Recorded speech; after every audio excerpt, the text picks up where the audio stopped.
Revenge with Anjo. Arlena Grant did not hear the crack, only the dull thud of her shoulders striking the bathroom tiles and the small, surprised "oh" that escaped her lips. Pain shot through her left hip like fire spreading under her skin. She tried to sit up, but her legs refused to respond. Her left foot lay still, useless. The bathroom light hummed faintly above her while the sky outside the frosted window remained dark, more night than morning. She reached for the sink, but it was too far. Her elbow slipped, her cheek touching the cold, damp floor. The toilet behind her continued its relentless trickling sound. She glanced toward her phone on the counter, close, but unreachable. With slow breaths and gritted teeth, she turned herself sideways and dragged her body inch by inch. Her arm caught on the edge of the bath mat, slowing her further. Her breathing grew loud in her ears as she pulled herself into the hallway and toward the small table by the stairs. There, sitting untouched for months, was the old landline. She dialed her eldest son, Marcus. No answer. She tried Tiana, then Jonah. All rang endlessly. Her body shook from exhaustion, and tears threatened, but she swallowed them down. Crying would steal what little breath she had. Desperate, Arlena dialed the only remaining number she could think of, her neighbor, a woman she barely knew. "Hello," came a sleepy voice. "Greta? It's Arlena," she whispered. "I fell. I can't get up." Greta's tone sharpened instantly. "Where are your kids?" Arlena hesitated. "They're not here. Don't move. I'm coming." 6 minutes later, Greta burst through the front door, hair half-pinned, jacket over pajamas. "Arlena," she called. "I'm here," Arlena managed. Greta rushed into the hallway, dropped her purse, and knelt beside her, placing a warm hand on her cold shoulder. "You're freezing," she murmured. "Stay still. I've got you."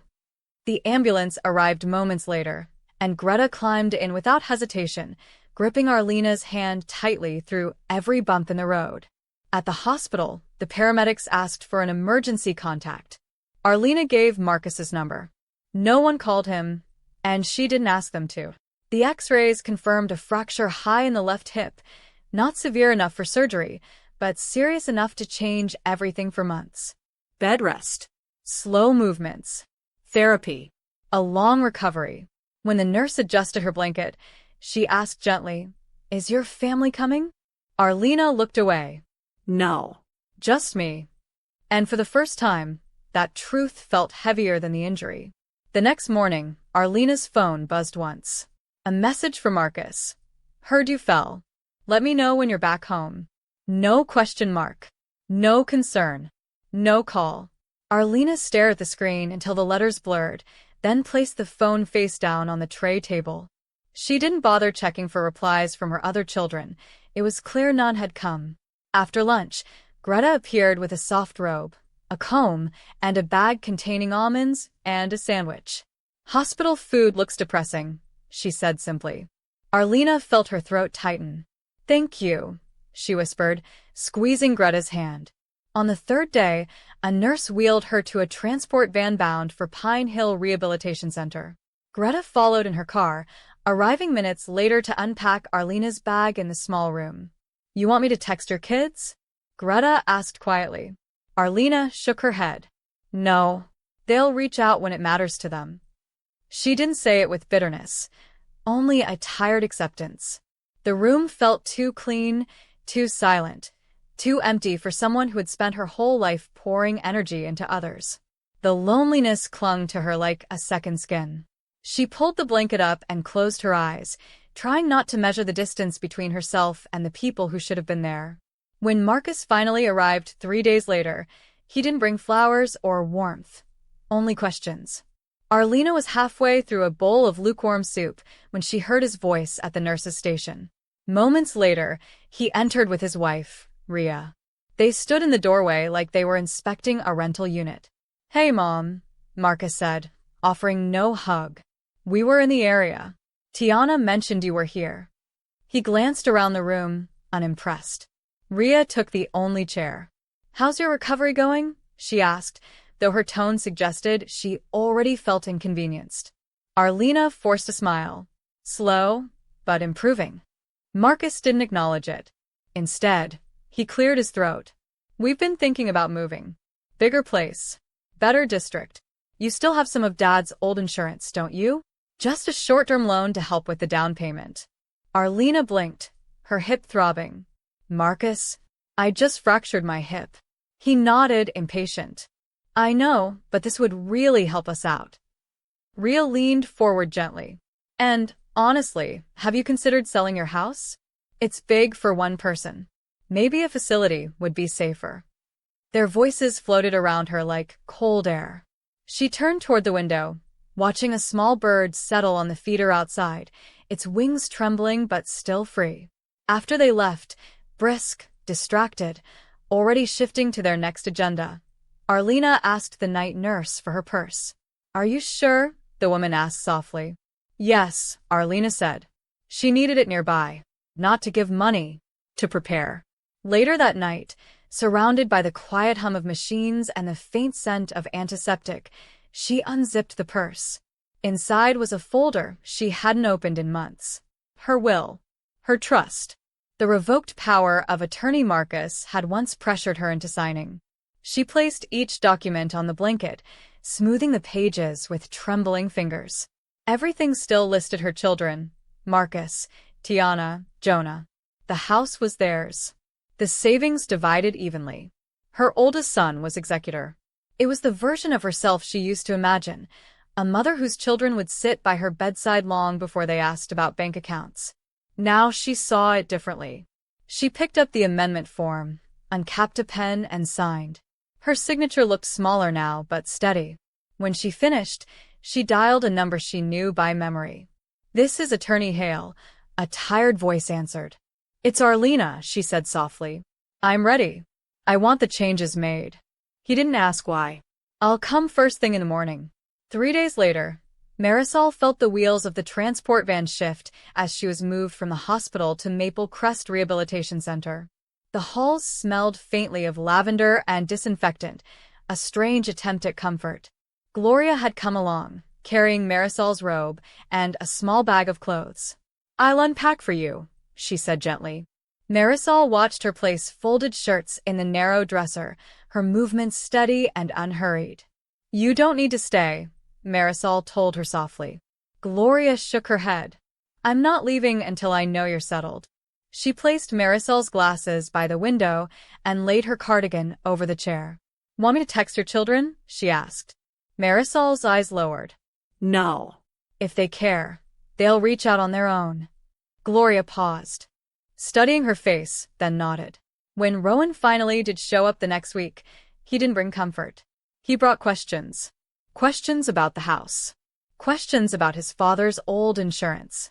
Questions that left Marisol colder than any hospital tile ever had. As he stood at the foot of her bed, she realized something quietly devastating. Some losses happen slowly, almost politely, until they're impossible to ignore. Rowan walked into the rehab room like someone reviewing a rental property. His shirt was crisp, shoes polished, and his expression carried that same familiar impatience he'd worn since his teenage years. His wife, Dahlia, hovered behind him, offering a thin, polite smile. Hey, Mom, Rowan said, no hug, no warmth. Marisol straightened her pillow. You found the place? We were nearby, he replied. Tessa told us where you ended up. He did not ask how she felt. He did not ask if she was in pain. Instead, he cleared his throat. We're thinking about moving. Bigger place. Better school district. Dahlia mentioned you might still have some of Dad's insurance tucked away. Marisol blinked slowly. The ache in her hip sharpened. It would just be a short-term loan, he added quickly. Nothing major. Just enough for the down payment. Dahlia chimed in with a sugary voice. And, of course, only if it's doable. Also, have you thought about selling the house? It's a lot for one person. For someone your age, a facility might be safer. Marisol turned her eyes to the window, watching a sparrow peck at a feeder. I'll think about it, she whispered. But she already knew her answer. After Rowan and Dahlia left without so much as a squeeze of her hand, Marisol sat very still. The thin blanket rested across her lap, Her fingers pressed lightly against its edge. The silence they left behind felt heavy, almost physical. That night she asked the nurse, a gentle woman named Clara, for her purse. "Are you sure you want it now?" Clara asked. "Yes," Marisol whispered. When she was alone again, she opened the brown leather bag. Inside was a folder she hadn't touched in months. Her will. The trust she and her late husband had drafted decades ago. The power of attorney Rowan once pressured her into signing. She laid everything across the blanket. Her hands trembled, but her mind was steady. Each page was a reminder of a version of her family that no longer existed. The trust listed all 3 children: Rowan, Tessa, Caleb. The will named Rowan as executor. The house divided evenly. All written in good faith, in days when she believed her children would hold her hand before holding out their palms. At the bottom lay the amendment form. She uncapped the pen, breathed slowly, and signed. Her signature looked smaller now, but stronger. Marisol waited until the papers were safely back in the folder before reaching for the phone. She dialed the number she could recite even in her sleep. The line rang once before a tired male voice answered. "This is Porter." "It's Marisol," she whispered. "I'm ready. I want the changes made official." He did not ask her why. He only said, "I'll be there in the morning." When she hung up, something inside her settled, like dust finally choosing a place to land. Gloria arrived early the next day with a new robe, a thermos of warm soup, and a soft smile. "Big day?" she asked. Marisol nodded. "Bigger than they know." Gloria didn't pry, she rarely did. That was part of what made her presence feel like a gift, not an intrusion. When Mr. Porter arrived, he carried a leather portfolio and a quiet understanding. Marisol reviewed each document slowly, signing with careful strokes. "Everything is irrevocable," she said. "Yes," he replied. "No one can alter it now." When he left, she felt lighter. Not happy, not triumphant, just free. A few days later, she was strong enough to return home. Gloria drove her, steadying her elbow when they reached the door. When Marisol stepped back into her house, the air felt stale, as though it had been holding its breath for her return. A stack of damp mail slumped against the door. One shutter hung crooked. The porch light was burned out. Inside, a few plants had wilted, stretching toward windows that had stayed closed too long. Gloria opened the kitchen blinds. "Let some light in," she said softly. Marisol eased into her old armchair by the window, the same one she had used for years to watch the neighborhood change. "I'll be all right now," she told Gloria. "I know," Gloria replied with a small smile, but she didn't leave yet. She wiped the counters, tossed spoiled food, and checked the thermostat before finally heading out. "Call me if you need anything," she said. Marisol nodded. That evening, she shuffled to her bedroom, her cane tapping the floor like a slow heartbeat. She knelt beside the dresser, pulled out the bottom drawer, and retrieved a worn envelope wrapped in cloth. The deed. Her name beside her late husband's. They had signed it together years earlier, he with confidence, she with shaky hands. Now she held it alone. 2 mornings later, Marisol walked into Mr. Porter's office with her cane, but without assistance. "Coffee," he offered. She shook her head. "Let's just finalize it." They went through everything once more. The trust was sealed, airtight, and entirely hers to direct. "No changes can be made without your explicit request," Mr. Porter said. "Good," Marisol replied. "I don't want confusion later."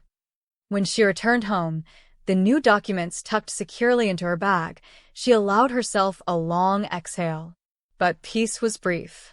That afternoon, someone knocked lightly.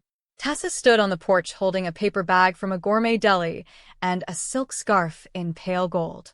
"Thought you might need some color," she said with a smile that didn't reach her eyes. Inside, they sat in the living room. Sunlight pooled across the rug.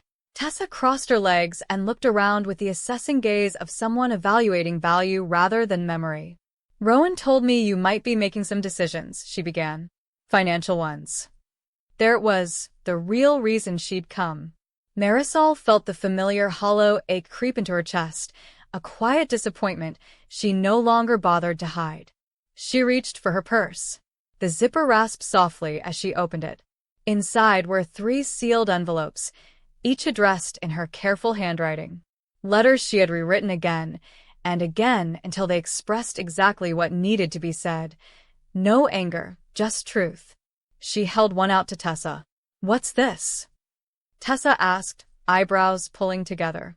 "Something I wrote," Marisol said, while waiting for someone to answer the phone. Color warmed Tessa's cheeks. She opened her mouth, closed it, then tucked the envelope into her bag with stiff fingers. "I'll read it later," she murmured. "Of course." Marisol walked her to the door. Tessa left quickly, as though the air had grown heavy. When her daughter's car disappeared, Marisol returned inside. The house held its silence carefully, like a glass object balanced on a shelf. She reached for the remaining 2 envelopes. Tomorrow, she would send them. The letters went into the mailbox early the next morning. She stood there a long time, fingertips resting on the cold metal. She hadn't written to punish her children, though she knew they might accuse her of it. She wrote to acknowledge what had already happened long before the fall. Years of distance, years of choosing convenience over care. Rowan's letter was the longest. She listed every call she'd made that morning on the bathroom floor, every unanswered ring, every moment she believed he would pick up because he always claimed he would. She reminded him of the boy he once was, the one who cried when he scraped his knee, the one she sat beside for an hour on the tiles until he calmed. The final line read, "You are unreachable. So is my inheritance." Tessa's letter was quieter. She spoke of the girl who once gave away her lunch to a classmate who had none. The girl she believed would grow into a woman who knew the weight of kindness. Caleb's letter was simplest. "I called you from the floor. You were asleep." She felt something settle inside her when the mailbox clicked shut. The days that followed were strangely peaceful. No calls. No messages. No unexpected knocks. Yet the silence didn't feel empty. It felt deliberate, like her children were avoiding confronting a version of their mother they didn't recognize. The mother who no longer chased. Marisol didn't try to reach them. She poured tea in the morning, watered the plants that had survived, and listened to the radio softly humming in the background. She wrote grocery lists for when Gloria next visited.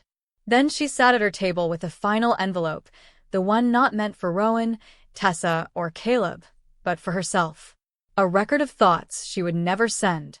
When Gloria arrived that Thursday with 2 bags of groceries and a bouquet of daisies, she moved through the kitchen as though she lived there. "You've had more kindness from me in 2 weeks than from your own blood in 2 years, she said gently. Marisol let out a tired laugh. "You're not wrong." Gloria paused, brow raised slightly. "So, what now?" Marisol hesitated only a moment. "I placed the house into a trust," she said quietly. "Everything's protected. They can't touch it." Gloria leaned against the counter, drying her hands on a dish towel. "So, who gets it when the time comes?" Marisol looked at her, really looked. Gloria's eyes didn't hold pity or expectation, just steady concern. "Someone who answered the phone," Marisol said simply. Gloria didn't speak right away. She only nodded once, respectful and gentle. That evening, after she left, Marisol sat alone at the kitchen table. The beneficiary form lay before her, the last piece of unfinished business. She filled it out carefully. Gloria Hale. Her address. Her phone number. Marisol paused before signing, letting the weight of her decision settle. Then she completed it, folded the papers, and placed them in the return envelope. She propped it beside the door to mail in the morning. For the first time in weeks, the house no longer felt like it was waiting for someone who would never come. Just as Marisol finished washing her cup that night, she saw headlights flash through the curtains. A car paused in her driveway, engine humming. She sighed, already knowing. The front door opened, using the old spare key she had forgotten to replace. "Mom," Rowan's voice called from the hall, too familiar and too late. Marisol met them in the living room. Rowan stood stiffly, as though forced into this visit. Dahlia wore the same careful smile she always used when masking discomfort. Outside, Caleb sat in the car with the engine running. He didn't even pretend to come inside. "We've been thinking," Dahlia began, smoothing her blouse, "about your safety, about what's best for you long term." Rowan stepped in. "It's time to talk about assisted living." Marisol gestured toward the couch. They didn't sit. "This house is too much for one person," Dahlia continued. "It would be a relief not to worry about upkeep." Marisol reached for the envelope she had prepared. She handed one to Rowan and one to Dahlia. "Read it," she said simply. Rowan unfolded the paper, eyes skimming rapidly. His expression changed, tightening. "You changed everything," he snapped. "Without telling us?" Marisol held his gaze. "You made your choice on Tuesday morning. I made mine the next day."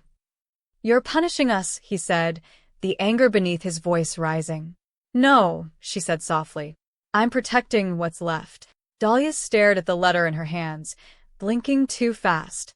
"This is your legacy," she whispered. "You're throwing it away." "I'm leaving it with someone who showed up," Marisol replied. Neither Rowan nor Dahlia had anything else to say. They left without touching the tea she had set out. The door clicked shut behind them, the sound final enough to echo. Caleb's car pulled away, without slowing by the window. Marisol stood there for a long time, her hand resting on the back of the chair. The quiet felt different now, not loneliness, but clarity. The following morning, Marisol climbed the attic stairs slowly and packed the last of her children's abandoned belongings into boxes. Old trophies, forgotten sweaters, notebooks filled with half-finished dreams. She tied each box with twine and placed them carefully by the hallway door. Weeks passed. The air in the house shifted quietly, not dramatically, just enough to feel like a room finally settling into itself. There were no more knocks, no messages blinking on her phone, no birthdays remembered, no questions asked. Yet the silence no longer stung. It confirmed what she had already accepted. Nothing more was coming. Gloria visited twice a week. She brought an aloe plant to replace the wilted one, fixed the crooked reading lamp, and left new stamps on the counter without being asked. She never hovered. "You've got your rhythm now," she said once, watching Marisol move through the kitchen without her cane. "You're good." Marisol smiled. "I am." One afternoon, Marisol opened the hallway drawer where she kept her purse, the same purse that had once been filled with grocery lists and childhood receipts. Now it held the original letters, soft at the edges from being read and reread. She added 3 more that day. No names, no stamps, no anger, just quiet reflection. She placed them beneath the others, closed the purse, and set it gently back in its place. The house seemed to inhale, then release its breath slowly. Sunlight stretched across the wood floors. The kettle on the stove began to hum. Outside, birds returned to the feeder she'd filled an hour earlier. Life didn't return with noise or drama. It returned in small, easy moments. Moments she finally recognized as peace. Marisol began building new routines. Each morning she walked to the mailbox, her cane more habit than necessity now. She brewed tea with ginger and honey, let the radio play old songs, and dusted framed photos she no longer viewed with longing. She attended physical therapy twice a week, surprising even the therapist with her steady progress. "You're stronger than you think," he said once. "I had to be," she replied. She and Gloria started a quiet tradition: Tuesday grocery runs and Thursday evening tea. Sometimes they talked, sometimes they didn't. Silence with Gloria felt like rest, not emptiness. One evening, Gloria brought over a stack of old magazines. "We should redecorate your living room," she teased. "New season, new chapter." Marisol laughed. "Maybe I will." They spent the evening flipping through pages, circling paint colors and curtain styles. The future didn't feel like a burden anymore. It felt like something opening. Then came the first envelope addressed personally to Marisol in months. It arrived on a Wednesday morning. She held it carefully, noting the familiar handwriting, Caleb's. The envelope felt heavy, as though carrying more than paper. She set it on the counter, made herself a cup of tea, and waited until her hands stopped trembling. When she opened it, the note inside was short. "Mom, I heard from Rowan what happened. I'm sorry I didn't pick up that night. I should have called sooner." I hope you're healing. It held regret, but not responsibility. An apology, without weight. Marisol folded it, placed it back in the envelope, and slid it into the drawer with the others. She did not cry. She did not ache. She simply understood. Some relationships were only ever going to be surface deep. Later that week, Gloria arrived with tulips from a roadside stand. "For your table," she said. "Your house needs flowers again." They spent the afternoon cooking a small pot of vegetable stew. Gloria chopped carrots while Marisol peeled potatoes slowly, but steadily. "You know," Gloria said, stirring the pot, "family isn't always blood. Sometimes it's the person who shows up with soup and a mop." Marisol chuckled softly. "Or someone who picks you off the floor when your own children won't answer the phone." Gloria's smile softened. "Exactly." After dinner, they washed the dishes side by side. The easy rhythm of clinking plates reminded Marisol of days long past, days when she still believed her life would be shaped around her children. Now she understood it could be shaped around herself instead. As Gloria left, she squeezed Marisol's hand. "Call me if you need anything." "I will," Marisol said, and meant it. Spring crept into the neighborhood in small, careful gestures. The maple tree in Marisol's yard unfurled new leaves. The air smelled faintly of rain and soil. She began sitting on her porch in the afternoons, watching joggers pass and children race bicycles down the sidewalks. One day, a young couple moving into the house across the street waved to her. She waved back. Life continued around her, not waiting, not rushing, just moving. Gloria stopped by with gardening gloves. "We're planting flowers," she announced. They knelt side by side, filling pots with soil and tucking in pink begonias and purple pansies. "These will bloom all season," Gloria said proudly. "Like you," she added with a wink. Marisol rolled her eyes, smiling. "I'm more like the aloe plant you brought me, slow, stubborn, but still alive." Gloria laughed. "Alive is enough." As the weather warmed, Marisol began clearing old items from the house, things she'd kept for decades without realizing why. Outgrown baby clothes, chipped mugs, holiday decorations, missing their sets. She donated boxes to the local shelter and kept only what felt meaningful. One afternoon, she found an old tape recorder her husband once used for work. She pressed play. His voice crackled through the speaker, warm and steady. "If you're hearing this, I love you." Marisol sat on the floor, letting the sound wash through her. It didn't hurt like she expected. It felt like a reminder. She had known love before, deep and true. She would build a life that honored that love, not one that bent itself around disappointment. She placed the recorder gently on the shelf and stood, feeling stronger than she had in months. Summer arrived quietly. One morning, Marisol opened the wooden drawer where she kept her letters. She placed the newest envelopes beneath the rest, then closed the drawer softly. The house didn't feel lonely anymore. It felt settled, like a room that finally understood its purpose. She walked to the porch, cane in hand though she barely needed it now. The sun warmed her shoulders. Birds fluttered at the feeder. Across the street, Gloria waved from her garden. Marisol waved back. For the first time in a long while, she felt something return, something small but steady. Not hope, not joy, something simpler. Belonging, not to her children, not to expectations, but to herself. She took a deep breath, let it out slowly, and stepped into the day, lighter, braver, and finally free.